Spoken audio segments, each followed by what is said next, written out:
All right, kids. So, welcome to the first video. This is now my fourth take. I'm going to get better at it, though. Trust me. All right. Just found out I can be certified in this. So, we're talking about safety and safety dances, and those look like S's. Look at that. All right. I gave you a long list of the Flynn rules, and the idea was that you'd read through them all with your parents so you understood how to be safe.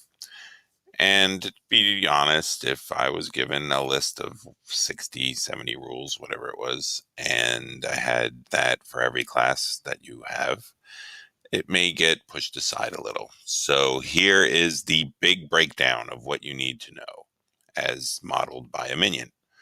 You need to always wear eye protection when requested. We talked about the goggles, how I got the special goggles that are more comfortable for you to wear. So there's no reason not to wear them now. You need to wear those when I tell you to wear them because accidents don't announce when they're going to happen. They just happen. And if your eyes are in danger, we need to make sure they're covered. So you need to wear goggles as requested when we're doing a lab that will be of hazard to your eyes.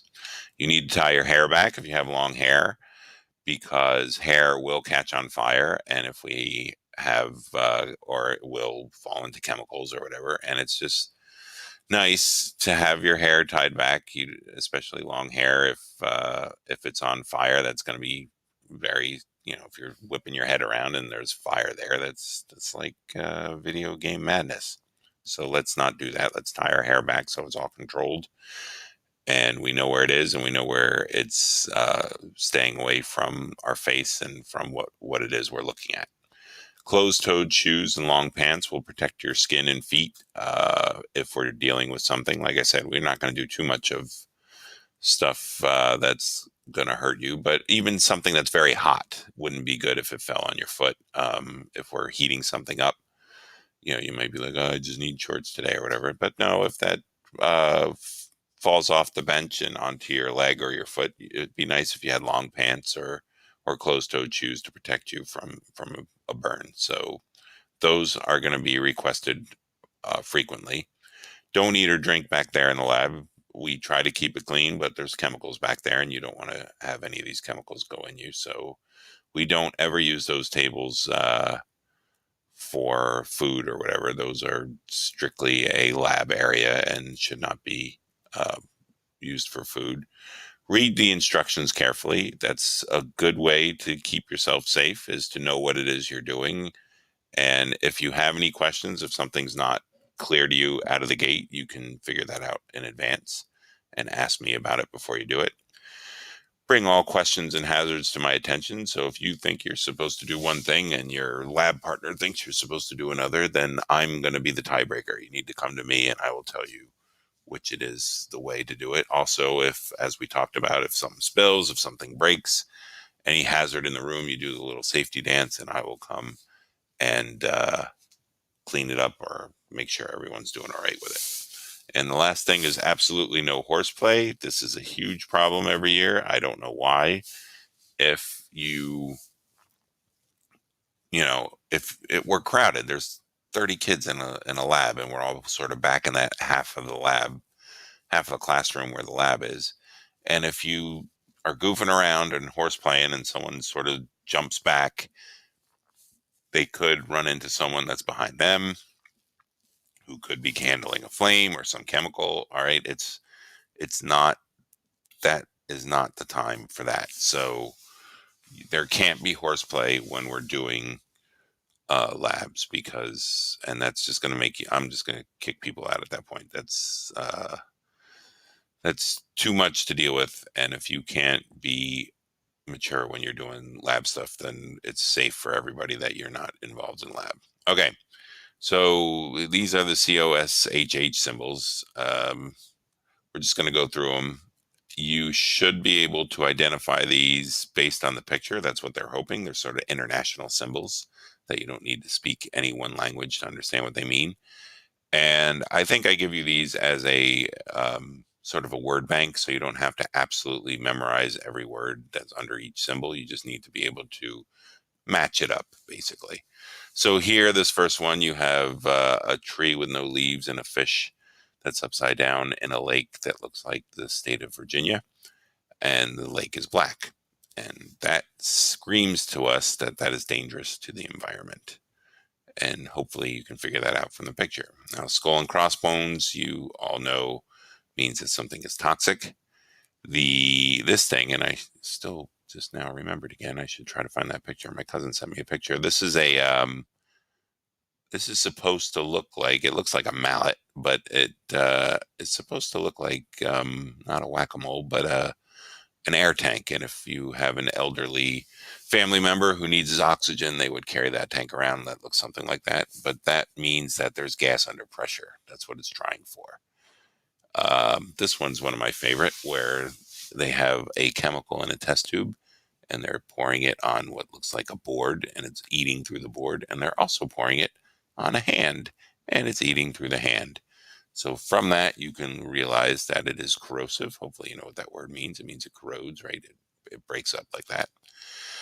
This thing looks like a tetherball, or right? Isn't that what that game is that Napoleon Dynamite plays? Like a string with a ball, and the ball's exploding.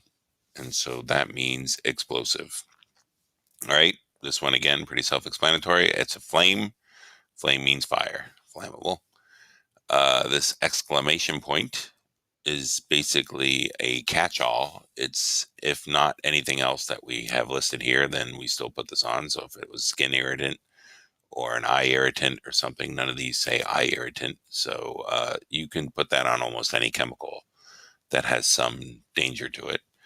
Now this one is a little tricky. So they're both flames here, but this one has an O in it. And that O means it is oxidizing.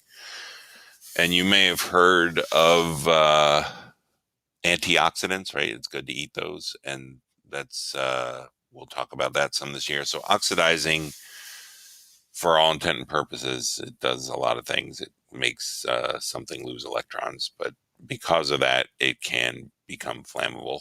And so it's a flammable, it'll catch on fire, but for different reasons. So they put the O in there.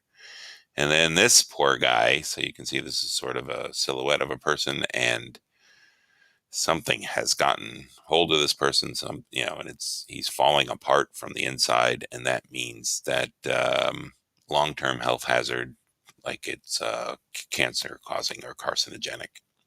So that's what that means. So like I said, this is more of a matching situation. I'm not going to ask you to pull these words out of air, but you should certainly understand the gist of these. I might ask you to explain in your own words what might happen, but I'm not going to ask you, specifically what is that, and if you don't say flammable, you're wrong. That won't happen. All right. So then a couple other symbols that if you're walking down the street and you see a fence with these on, you should run away. This symbol here means that there is radioactivity held within. And this symbol here, which you may notice from sci-fi movies, means that there's a biohazard held there. And you should turn around and walk away. All right. Good information there. And we'll try this. The NFPA, so the National Fire Protection Association, you may recognize this little diamond. You'll see it on grocery stores and hardware stores. And what it does is it allows firefighters, as they're running into a building, to see what it is they're running into. So if you have anything that's hazardous, and like I said, grocery stores are going to have things that are hazardous. Certainly hardware stores are going to have things, schools to some extent. We should have something like this somewhere, because we have the gas jets in our lab. So they have different colors, and each color has a different meaning. As you can see, blue means health, and you can think of that with the medical stuff. The symbol, the two snakes wrapped, that's usually in blue, and health insurance, and hospitals try to stay blue. Red means it's flammable. That should be also pretty obvious to you. And yellow, they gave to instability, or what we're going to call reactivity. And then there's a white diamond, and that's a special hazard. So these colors are just helpful to, colors, and makes it quick and easy to read. So as the fireman's running in, if he sees a big number here, that means it's bad for that. So high numbers are bad, and the highest number it can be is 4. Low number, 0, means it's fine. Don't worry about that. So if they're running into a building that has a 0 on the red, that means there's nothing in there that will burn. Don't worry about it as far as that goes. If they see something that's a 4 or a 3 or even a 2, then they know be careful for this reason, for health or for stability. All right. And the special is white. So we ask that you memorize where these are on a label, and that's just because the labels often don't pay for color. And if you see a label that has something like this on there, there may be no color associated with it. So you should memorize the order. And the order, it turns out, is alphabetical going down. So flammable is the first letter in the alphabet that you would have of these. So that is on top. And then health is the next letter in the alphabet that you would hit. So F comes before H comes before R comes before S. So flammability would be on the top, health and reactivity next to each other with health on the left, and special would be on the bottom. And as you can see here on this bottle, there's no colors. So glacial acetic acid, you would have to know that health is here. So that's a pretty big health hazard. And flammability is here. It's pretty flammable. It is not, however, very reactive. So, and there is no special code for this. So there you go with that. So again, I don't need to get into this again, but if you want to look through these, health hazard blue, low number, not a problem. High number is a problem. I will not ask you to memorize these. It'll be more of a relative thing. So I won't say which number of blue is corrosive. Don't worry about that kind of thing. But this is just to show you where the colors are and what the numbers mean. But basically, you need to know high numbers are bad, goes up to 4, low numbers, not a problem. All right.